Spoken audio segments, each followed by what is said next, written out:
সুদীপ্ত ইউনিভার্সিটিতে ফাইনাল ইয়ারে পড়ে। পড়াশোনার পাশাপাশি পার্ট টাইম জব করে। ওর ছোট বোন স্বপ্না মাত্র কলেজে ভর্তি হয়েছে। সে এত কিউট যে আপনাদেরকে বলে বোঝাতে পারবো না। সুদীপ্তের অনেক মেয়ের সাথে পরিচয় থাকার পরও স্বপ্নার মতো কেউ তাকে এতটা অ্যাটাক করতে পারেনি। বয়সের তুলনায় ওর বাগানের ফুলগুলো বেশ বড় বড় এবং সুন্দর। স্বপ্নার প্রতি এই নিষিদ্ধ ভালো লাগা সুপ্তর মাঝে মাঝে কষ্ট দিত। আমরা যে সমাজে বাস করি সেখানে এই ধরনের ভালো লাগা মেনে নেয় না। এছাড়া মাঝে মাঝে যে কেউ যখন বাসায় থাকতো না তখন সুদীপ্ত ওর রুমে ঢুকে ওর নিজের ছোট কাপড়ের গন্ধ শুঁকত। এটা তাকে এক ধরনের অদ্ভুত আনন্দ দিত। এই আনন্দ, কষ্ট আর অন্যায়বোধ নিয়ে চলছিল সুপ্তর জীবন। যখন সুদীপ্তর বাবা মা ইন্ডিয়া গেল ডাক্তার দেখানোর জন্য তখন তার এই গতানুগতিক জীবনে ঘটে গেল এক বিশাল ঘটনা। বাসায় সুদীপ্ত, বোন স্বপ্না আর দূর সম্পর্কের এক নানু। বাসায় ফাঁকা ফাঁকা লাগে। স্বপ্নারও মন খারাপ। এর আগে একসাথে তাদের বাবা মা দুজন এতদিনের জন্য কোথাও যায়নি। মন ভালো হওয়ার জন্য স্বপ্নাকে একদিন চাইনিজ খেতে নিয়ে গেল সুদীপ্ত। এভাবে আরও কয়েকদিন চলে গেল। সুদীপ্ত ভিতরে ভিতরে অস্থির হয়ে গেল। নিজেকে আর কন্ট্রোল করতে পারছিল না। ডিসিশন নিল দ্রুত কিছু একটা করতে হবে।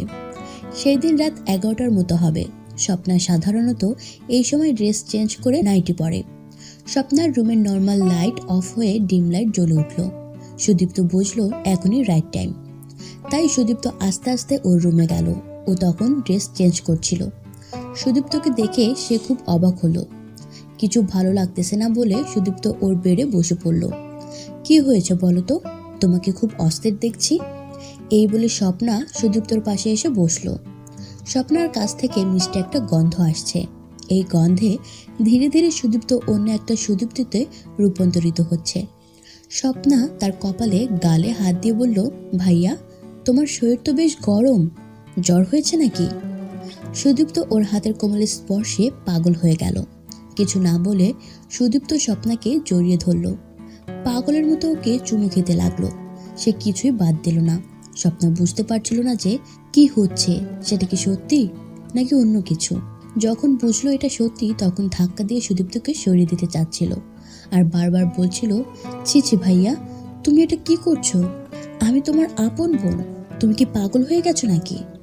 প্লিজ আমাকে ছেড়ে দাও, প্লিজ। তখন সুদীপ্ত বলল, লক্ষ্মী বোনটি আমার, তোকে একটু আদর করব শুধু। সুদীপ্ত এটা বলে বোঝানোর চেষ্টা করছিল আর এক হাত দিয়ে ওকে শক্ত করে জড়িয়ে ধরে অন্য হাত দিয়ে ওর সুন্দর কোমল ফুলগুলোতে হাতের সুখ মেটাচ্ছিল। ভাইয়া প্লিজ ছেড়ে দাও বলে প্রতিরোধের সব চেষ্টাইও করে যাচ্ছে। সুদীপ্ত তখন টেনে হিচড়ে সব খুলে ফেলল। দু হাত দিয়ে স্বপ্নার বাগানের টুনতো ফুলে চাপ দিতেইও ব্যথায় কুকিয়ে উঠল। প্লিজ এখন ছেড়ে দাও, ব্যথা পাচ্ছি। লক্ষ্মী বোন অনেক মজা পাবে, অনেক সুখ, একটু কষ্ট কর। ভাইয়া প্লিজ ছেড়ে দাও বলে কান্নাকাটি শুরু করে দিল। শুধু একবার আমাকে তোমার মাঠে খেলতে দাও, সুদীপ্ত বলল। তখনও বলল, আজ আমার শরীরও ভালো নেই, আমাকে ছেড়ে দাও, অন্যদিন হবে, আমি প্রমিস করছি। সুদীপ্ত ওর কথা শুনে ওকে ছেড়ে দিয়ে ওর রুমের কার্পেটের উপর শুয়ে পড়ল। স্বপ্না সুদীপ্তের দিকে অবাক দৃষ্টিতে তাকিয়ে আছে আর সুদীপ্ত তাকিয়ে আছে মাথার উপরে ঘূর্ণায়মান ফ্যানের দিকে। সেই রাতের ঘটনার পর স্বপ্নার সামনে যেতে সাহস পাচ্ছিল না সুদীপ্ত। ভয় হচ্ছে যে তাকে দেখে কি রিয়াক্ট করবে সেটা ভেবে। সুদীপ্তের নিজেকে খুব অপরাধী মনে হচ্ছিল। এটা সুদীপ্ত না করলেও পারত। তারপর সে অনেক ভেবে ডিসিশন নিল ওর কাছে ক্ষমা চাইবে। 7-5 ভাবতে ভাবতে মার্কেটে চলে গেল সুদীপ্ত। খুব সুন্দর দেখে লাল রঙের আঁচলের একটা জামদানি শাড়ি কিনলো। একগুচ্ছ রক্ত লাল গোলাপ কিন্তু ভুলল না, কেননা লাল গোলাপ স্বপ্নার খুব প্রিয়। যাই হোক, বাসায় ফিরে দেখলো ও তখনও কলেজ থেকে আসেনি। সুদীপ্ত ওর রুমে ঢুকে ফুলগুলি টেবিলের উপর ফুলদানিতে সাজিয়ে দিল। শাড়ির প্যাকেটটা ওর বালিশের নিচে রেখে তার উপর একটা চিরকুটে লিখে রাখলো, এটা গ্রহণ করলে খুশি হব, আর পারলে আমাকে ক্ষমা করে দিও। তারপর সে রুমে এসে স্বপ্না কখন ফিরবে সেজন্য অপেক্ষা করতে লাগলো। ও কি সুদীপ্তকে ক্ষমা করবে নাকি সুদীপ্তের দেয়া শাড়িও ফিরিয়ে দেবে? এসব চিন্তা করতে করতে নিজের অজান্তে ঘুমিয়ে পড়ল। নানুর ডাকাডাকিতে ঘুম ভাঙলো। কি রে, রাতে খাবি না? সে বলল, ক্ষুধা নেই। কেন, দুপুরে তো ঠিক মতো খাসনি, তোর আবার কি হয়েছে? মা বাবার জন্য মন খারাপ লাগছে? না, এমনি ভালো লাগছে না। আচ্ছা, এই বলে সে আমার রুম থেকে চলে গেল। সুদীপ্ত মনে মনে ভাবলো আপদ বিদায় হলো। কিছুক্ষণ পরে নানু পাউরুটি, কলা আর মধু দিয়ে হাজির হলো। এইগুলো স্বপ্না দিল, রাতে যদি তোর ক্ষুধা লাগে। সুদীপ্ত মনে মনে খুশি হলো, কেননা এটা তো পজিটিভ সাইন। স্বপ্না তার জন্য কিছু ভাবছে। সময় কারোর জন্য অপেক্ষা করে না, কিন্তু আজ তার কাছে মনে হচ্ছিল পৃথিবীর সবকিছুর গতি হারিয়ে গেছে। একটা সেকেন্ড মনে হচ্ছিল সুদীর্ঘ একটা দিন। সে অপেক্ষা করছিল কখন স্বপ্না এসে বলবে, ভাইয়া তোমাকে ক্ষমা করে দিলাম।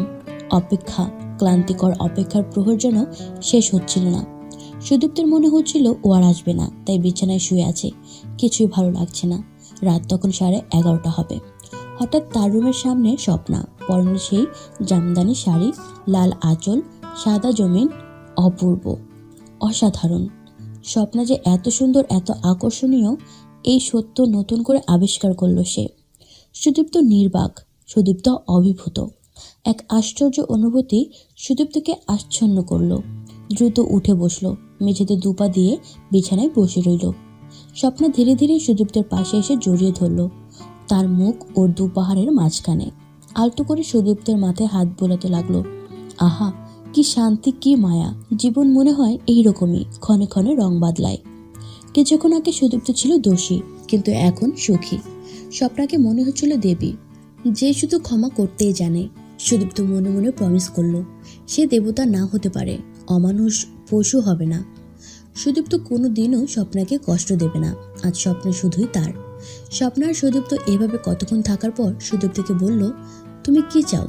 তার উত্তর, তুমি যা চাও তাহলে তুমি রুমের মাঝখানে গিয়ে দাঁড়াও, আমি তোমাকে দেখব। স্বপ্না ঠিক তাই করলো। সুদীপ্ত আবার বলল, তোমাকে সম্পূর্ণভাবে দেখতে চাই। কথা শেষ হতে না হতে আস্তে আস্তে নিজেকে উন্মুক্ত করে দিতে লাগলো। মেয়ে, তুমি যে কি, তুমি তা নিজেও জানো না।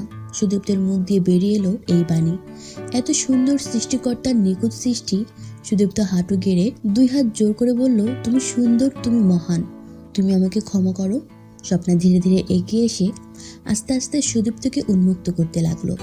দুজন দুজনের দিকে এক দৃষ্টিতে তাকিয়ে আছে।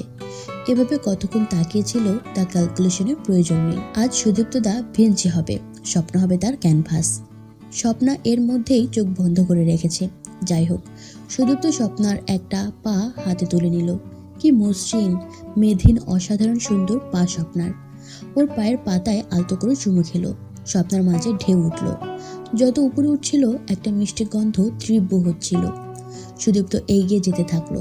একসময় সেই সন্ধিস্থলে হাজির হলো, আর সাথে সাথে ও ঝাঁকুনি দিয়ে উঠল। তাই সুদীপ্ত আর বেশিক্ষণ সময় ব্যয় না করে নিজের খেলোয়াড়টাকে মাঠে নামিয়ে দিল। সাথে সাথেই সে চেঁচিয়ে উঠল। সুদীপ্তর মুখ চেপে ধরে একটু থেমে থেকে ধীরে ধীরে খেলতে লাগলো। একটু পর সব ইজি হয়ে গেল, খেলার গতি বাড়তে থাকলো। ধীরে ধীরে স্বপ্নার ভালো লাগতে শুরু করলো। বন্ধুরা, এভাবে তারা সারা রাত মজার সুখে খেলতে থাকলো।